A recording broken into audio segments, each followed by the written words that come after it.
Because my mom and I joke about this so much. Like, I genuinely woke up one day, I opened my eyes, and I started speaking English. Before that, I didn't know I could. So, like, what I did before If that, somebody comes to you, approaches, and says that, like, I have 3 months to learn English. If you could guide me, like, what exactly are the steps I should follow throughout the 3 months, what would you suggest? That happened. So I was on an escalator one day. I think I was 8 years old or something, and I was like running up and down the escalator. Disclaimer, not recommended. Like, just don't do that if you love your life. So I was doing that, and I was about to fall down, and this I think she was from the US or something. This American lady, she grabs me and she's like, "Oh my God, are you okay?" She literally saved my life, and I said okay, and I just, um, but in my mind, I had this entire lovely paragraph written for her. Like, I am so grateful and thank you so much for saving my life. I'm breathing because of you at this point. But like, I could not say anything. And I just said, okay. And yeah. I went All home. right. Yeah, I'm Okay. down. So welcome to the channel because we are meeting for the first time. I would love to get to know you a little bit if that's okay with you. Yeah, sure, of course. Why not? Okay. So could Yes. you briefly introduce yourself? Yeah, so my name is Asim Khan. I live in a city called Peshawar, which is based in Pakistan. I'm a university student, so my major is like English literature and applied linguistics. Also, I make YouTube videos and I run a community of like students who I teach English to. So that's basically all about it. Okay. Well, that's good to know. So how's your university life treating you? Well, I mean, in the beginning, it was a little bit difficult because I had to like manage the channel, also like my social life, other things as well. But gotten used to it. Hmm. Okay, so that's great. And obviously, you're a fluent speaker. So people love to know about, the journey, the steps you followed, and basically, so let's start with the basic question, like why you felt the need to learn English. Because everybody has a different motive in life. And so I would love to know yours. What was the reason? Yeah, so basically, there are like two main reasons why I started Hmm. learning English. The first one was that I don't know, for some reason, I was really interested in like other cultures since childhood. So like I would watch these YouTube videos about different cultures and these documentaries and things like that. And I really wanted to know like different cultures from like different countries. So I thought, okay, if I know English, I can like communicate to people in India, in like Mexico, in all of these different countries. So like that was probably like the main reason for me why I started learning English, because I wanted to like make friends from different countries around the world.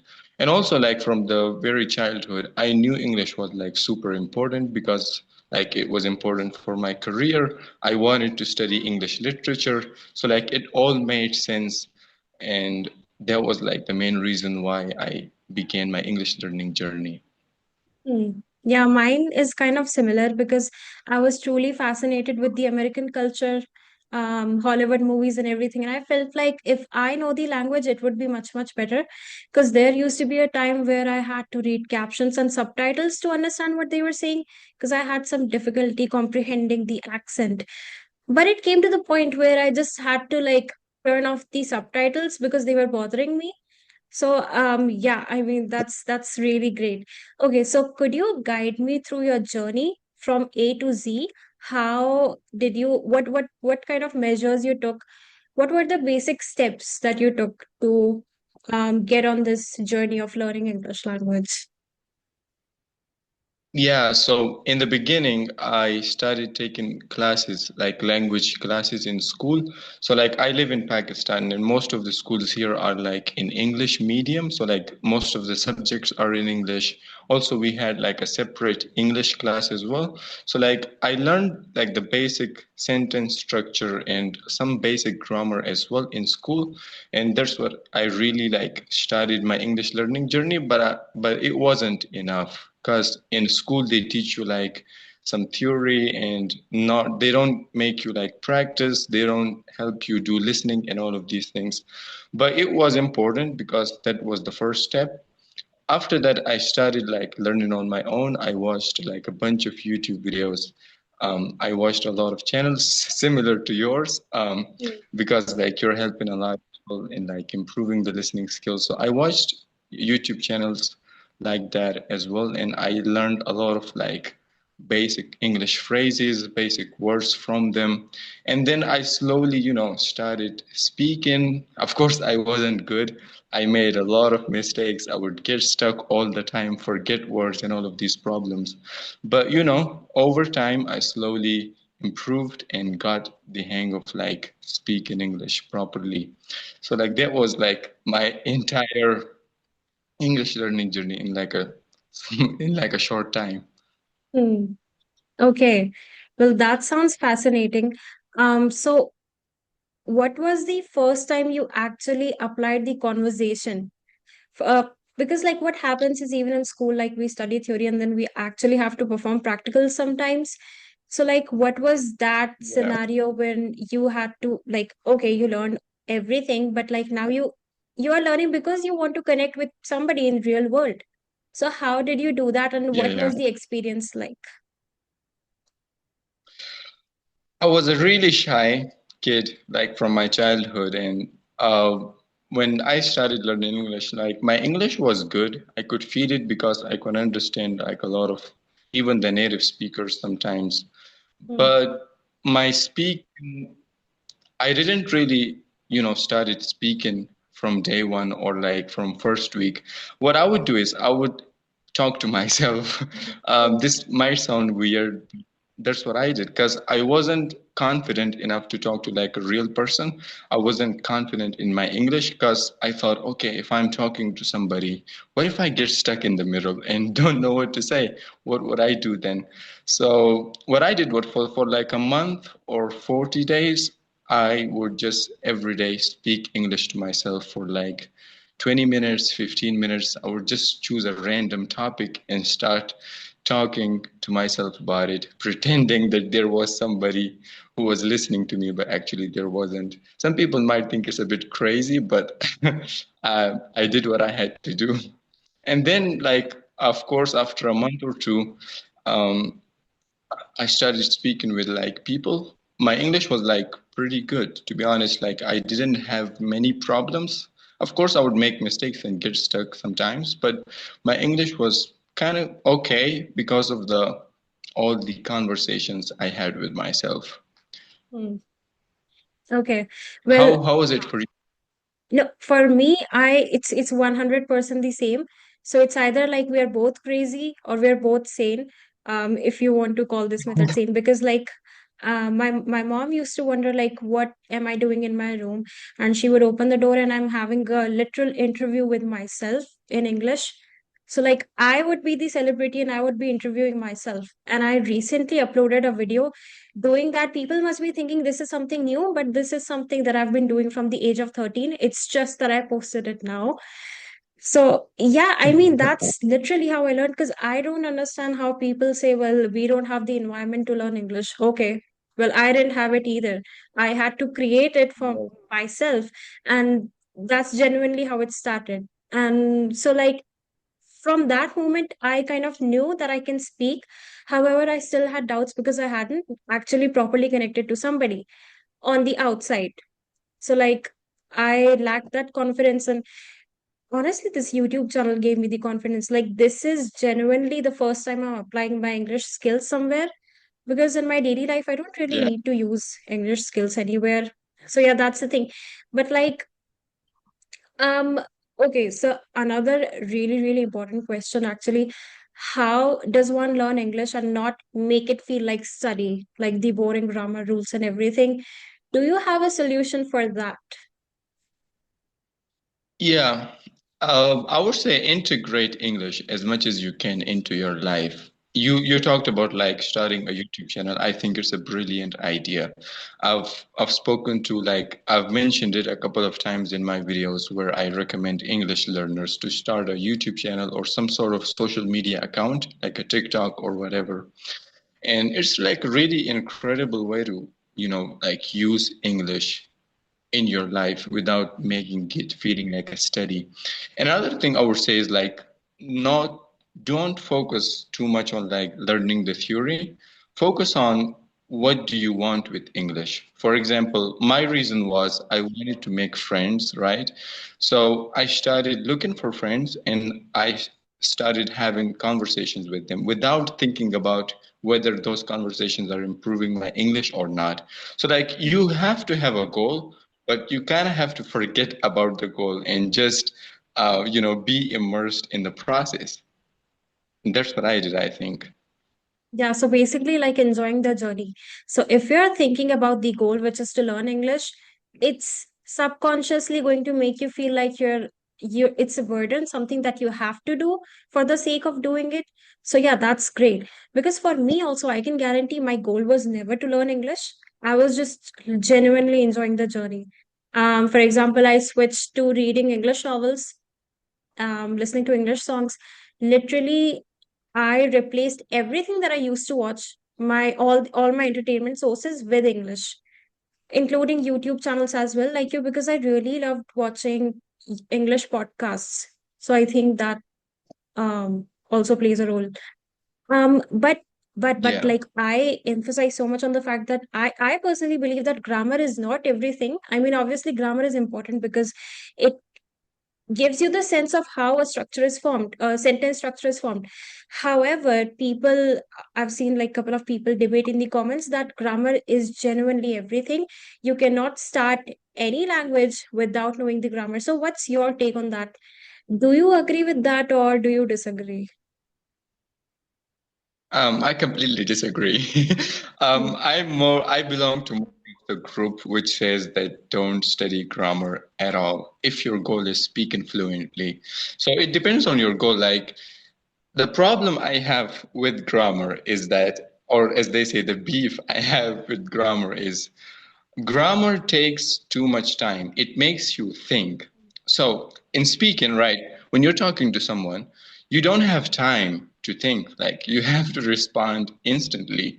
So, like, we are talking right now. I can't Hmm. just, sit like this and think for 2 minutes about which sentence structure am I going to use in.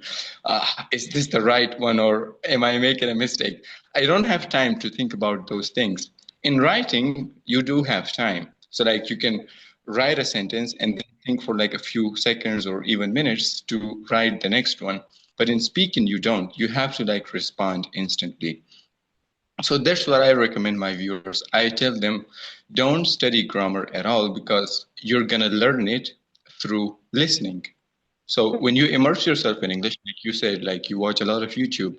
So if you watch a lot of YouTube and all these things, your brain will subconsciously learn the right sentence structure, just like kids do, and it applies to adults as well, right? Hmm. So I say don't study grammar at all. Don't worry about it. Of course, it's important to like know the basic structures. So like, of course, it's important to like know that he likes and they like. So like, it's the Hmm. basic thing. Like everybody knows that. But what the mistake a lot of people make is that they get into these complicated rules and then they try to apply them while they're speaking and then they get stuck and they're like, I get stuck while speaking English. Of Hmm. course you would. So yeah, that's my take on that. Hmm. Yeah, exactly. I also agree. I mean, jumping into spoken English before actually cramming up the grammar rules is a very good advice. Because I was talking to somebody earlier today, and she said that she went all through this grammar procedure, literally having thick grammar books and learning rules. And then she could still Yeah. not form proper sentences because she never applied those rules in real life. So what I think is like once you start having these basic conversational skills because of the way you're speaking English, it's generally because of that. Then you can kind of like relate, like, okay, well, this is how I form sentences. And this book says like it would be better if you do it this way. So now you can relate.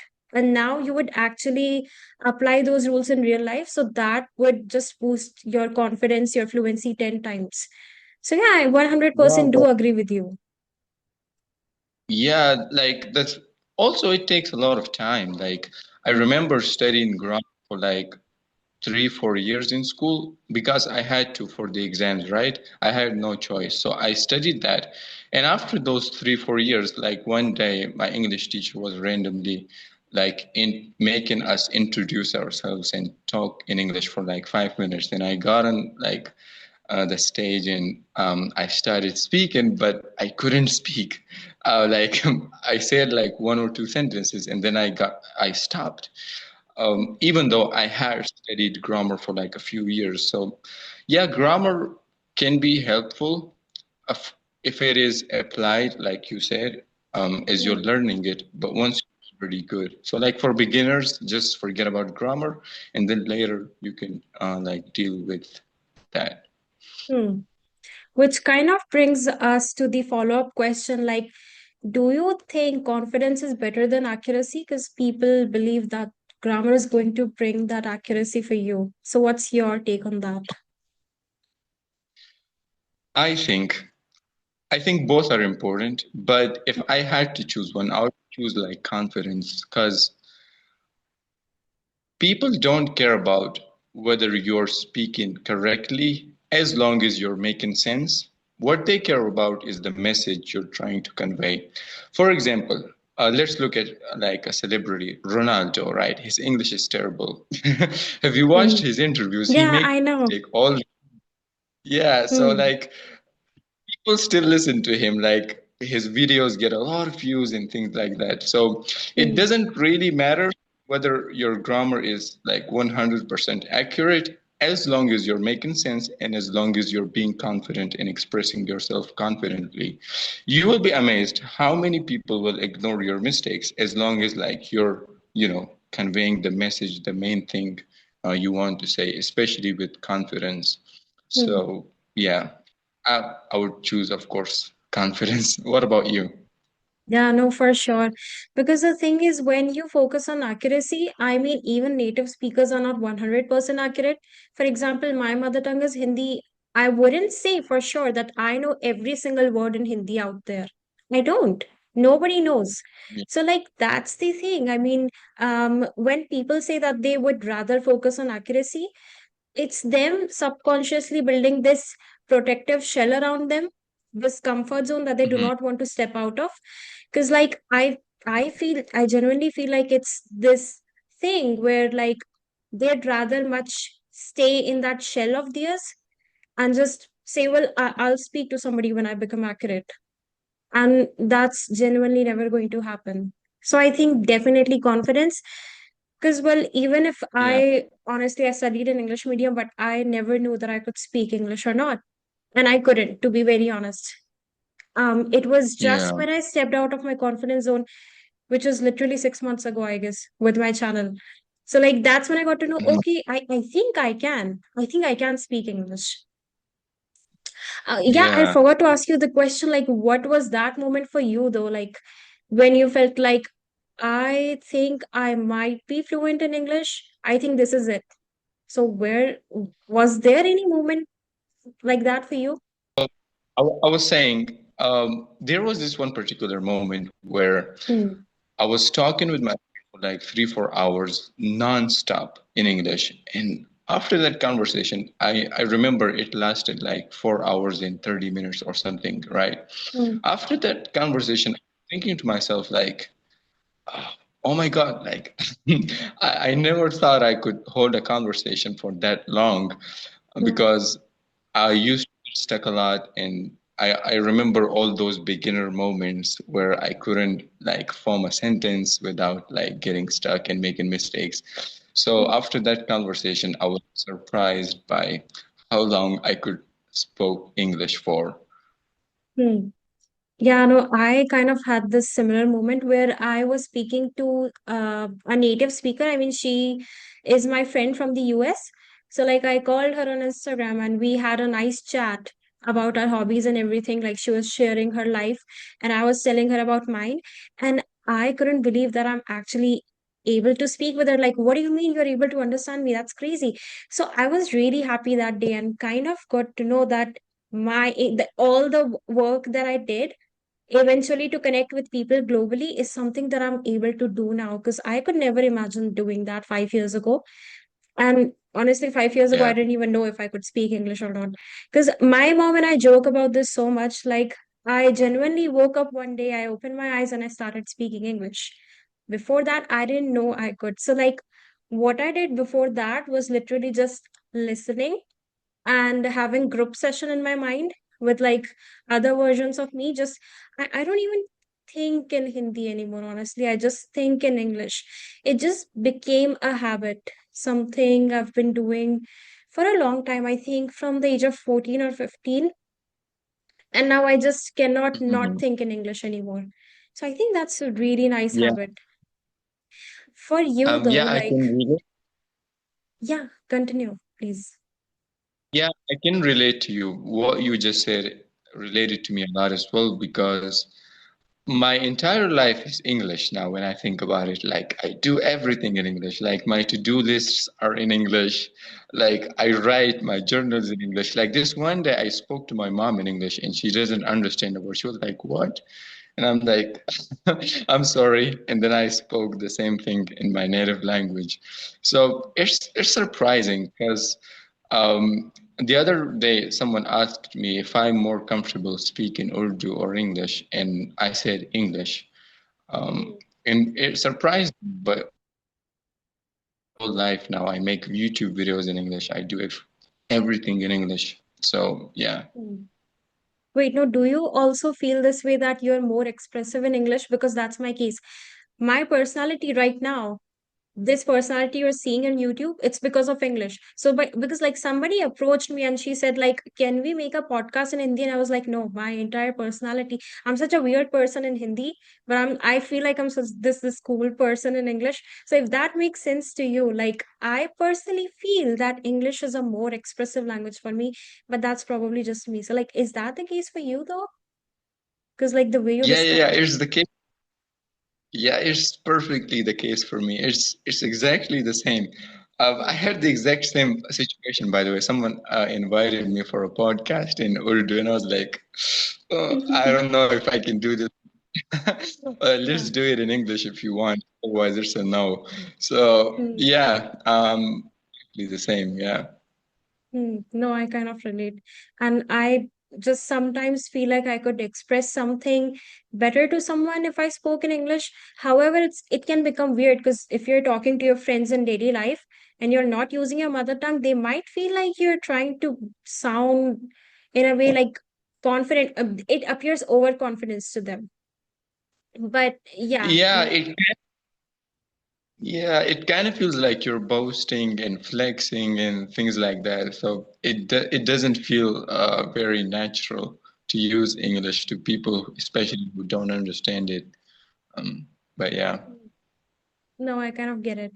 So, but like, if you could restart your English journey, if you feel like if I could restart my English journey and do something different, would you do that? Or do you feel like the path that you walked on was perfectly fine for you? Uh, If I could change one thing, I would only change one thing. Other than that, it was perfectly fine. I got to my goal like way faster than I imagined. And the one thing is, I mentioned that I studied grammar when I was in school, right? I Yeah. would have skipped that. I mean, I still had to do it because of the exams, but if I didn't have the exams or whatever, I would have skipped that. I would have just directly jumped into like talking to myself, even if I didn't know any English or watching YouTube in English. I feel like I wasted so much time by, focusing on grammar and especially expecting that it would make me speak fluently. Hmm. So, yeah, that's what I would change, I guess. Personally, for me, if I could change something, I mean, I could not escape grammar because that's something that I had to do in school, although I never really understood it even at that time. But one thing I would change is I would actually start speaking to people much, much earlier than I started, because I Mhm. just feel like I might have missed out on some opportunities in school. For example, debates in English, or like essay writing, also submitting stuff like that. I never did that because I was never really confident enough. And so, like, if I could Hmm. go back and just have a conversation with somebody in English whenever I got the opportunity to, I would definitely do that. Because, and I could have started this Yeah. YouTube channel earlier as well, but that's okay. So, yeah. Yeah. Um, if somebody comes to you, approaches and says that, like, I have 3 months to learn English, if you could guide me, like, what exactly are the steps I should follow throughout the 3 months, what would you suggest? Yeah. There are so many ways I could answer this question. But for someone who's a beginner and wants to, learn English in 3 months as fast as possible, I would first say from day one, start speaking. Even if you're not confident, even if you make mistakes, even if you don't know anything, you of course know something. Maybe you can just say, "Hi, my name is Asim," whatever. Like just Hmm. say something, like just open your mouth and get, over this hurdle of speaking. Second thing I would say is listen to content or anything which is appropriate for your level. So if you're a super beginner, you can like watch YouTube videos or like cartoons with subtitles if you don't understand. So like watch easy to understand content, which you understand 60 to like 80% around that range. And when you hear a new word or a new phrase, look it up, search it up, learn it, and try to use it when you speak. And then repeat this process. So just two things basically. All you have to do is like listen to English a lot, listen to content appropriate for your level, and then practice speaking. Of course, it Hmm. also depends on also if your goal is to like improve your writing, then I would of course include reading and writing practice as well. But yeah, it all depends on your goal. But on top of Hmm. those two things, say correct your mistakes, get some sort of like feedback, because when you get feedback and you correct your mistakes, you improve a lot faster than if you just Hmm. keep repeating the same mistakes over and over again. So Hmm. there's suggestion to do like 2 3 hours. If they do these, then in 3 months it's pretty achievable to like become fluent in English. Hmm. So basically, start like a newborn child, because like you don't really sit down and teach a newborn baby the grammar rules and technical stuff, right? So like they do it by listening. So like first thing is to create the environment and actually get to know the language that you're getting into. How does that even sound? So Yeah, yeah. a lot a lot of these like grammar teachers, which I like to call the grammar police, what they say is they, it's a cool name, right?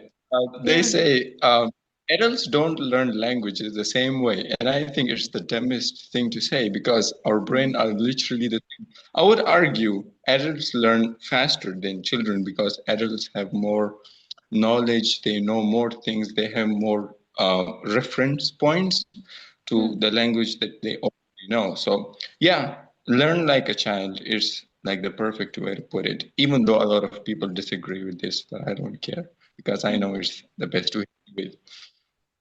Wow, I just thought the text that I could write on thumbnail, how to escape grammar bullies.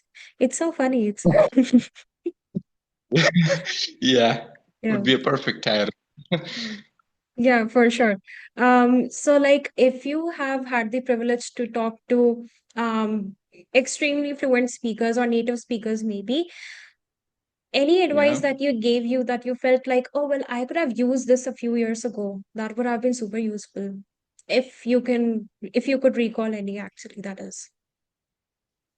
Advice about learning a language, like learning English, or just life advice? Yeah, well, oh, it could be both. I could use the life one if All if right. there's any. Advice about learning English or learning any other language. Let me think. I think this one time I was speaking with a native speaker from the United States, and I was like worried Hmm. about making mistakes. So I told him, "Hey, my English is not really good. I'm talking to you. Please don't judge me for my mistakes." And he was like, don't care about mistakes. He said to me, even I, as a native speaker, make mistakes in English sometimes. Mistakes Mm, are not something to be like afraid of or to avoid, it's just part of the journey. And he mm, told me a really interesting thing after that. He was like, uh, think about learning English as a kid. So like children don't care about mistakes. We have all these insecurities and self-beliefs that if I make a mistake, people are gonna judge me and things like that. But children don't have that. They don't care mm, about what other people think. They just, do their own thing, make noises, learn a language, whatever. And mm, he was like, you should treat learning English the same way. Just don't care about what other people say or think about your mistakes. And most of the times, people are super nice. Like, they don't even judge you.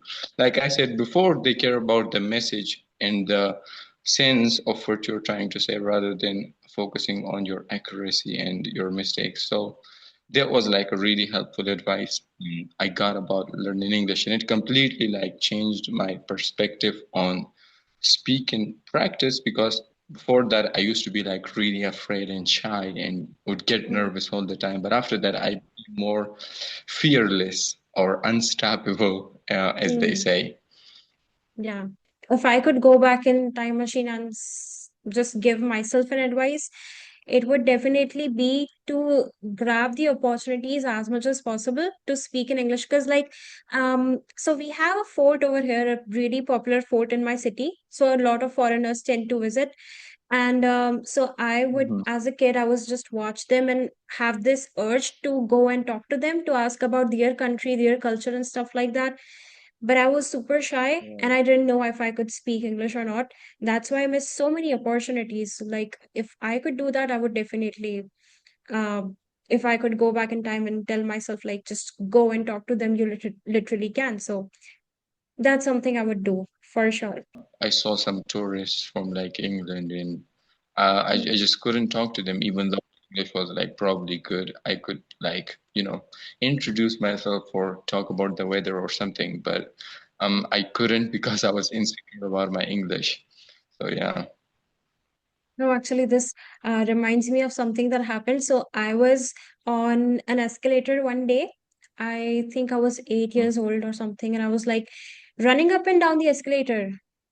Disclaimer, not recommended. Like, just don't do that if you love your life. So I was doing that, and I was about to fall down, and this I think she was from the US or something, and I was about to fall down, and like my entire life flashed before me, the 8 years of life that I had at that point. So like, and this lady, this American lady, she grabs me and she's like, "Oh my God, are you okay?" She literally saved my life, and I said, "Okay."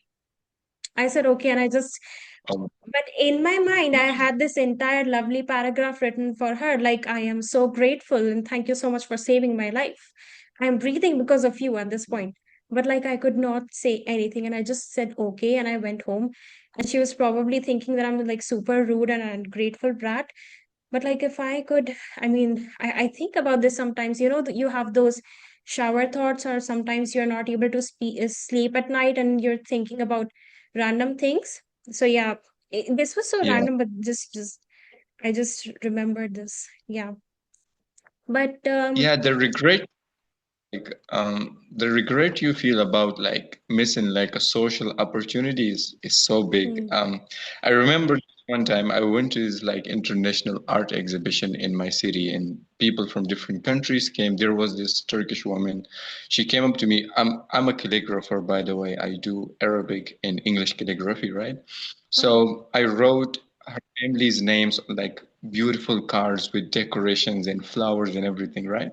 I gave them to her, and she was, us thanking me a lot. She was grateful for what I did for her, and she was like thanking me. She spoke for like 2, 3 minutes, probably appreciating my art and things like that. And I didn't know any English.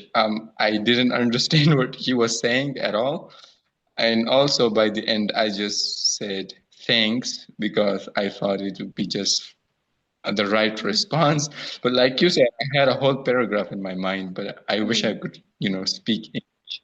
And this like experience, like I remember it over and over again for some reason, yeah. thinking that I wish I wish I had said something else. I wish I said this sentence or that sentence, but at that time you don't really Hmm. think about it. Yeah, exactly. So 100% relatable. If this American lovely lady happens to watch this video, happens to remember me, like I'm just genuinely truly grateful to you. So we are running out of time because of the 40-minute Zoom limit. But like thank you so much for connecting, and like I didn't even know how time flew by. I genuinely had so much fun talking to you. And I hope to have you Yeah. on my channel again sometime soon. So have a great Mm. night. Yeah, me too. Thanks for having me. I really truly enjoyed this conversation, and I hope we speak soon next time. Yeah, have a good Yeah, for night. sure. Well, see you.